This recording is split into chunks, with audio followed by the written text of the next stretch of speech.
1 கொரிந்தியர் 2:4-5 உண்மையான ஊழியம் என்பது பேச்சாற்றலினாலோ மனித ஞானத்தினாலோ கட்டப்படுவதில்லை, மாறாக தேவ வல்லமையின் மேல் கட்டப்படுகிறது என்று கூறுகிறது.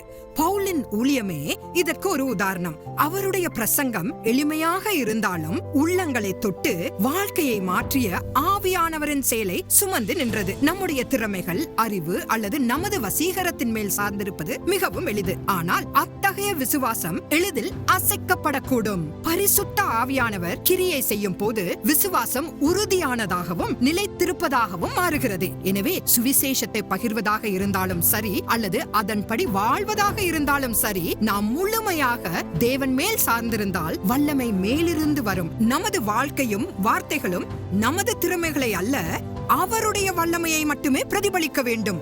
ஆகையால் நம்முடைய விசுவாசம் அவர் ஒருவரிலேயே உறுதியாக நிலைத்திருக்கட்டும்.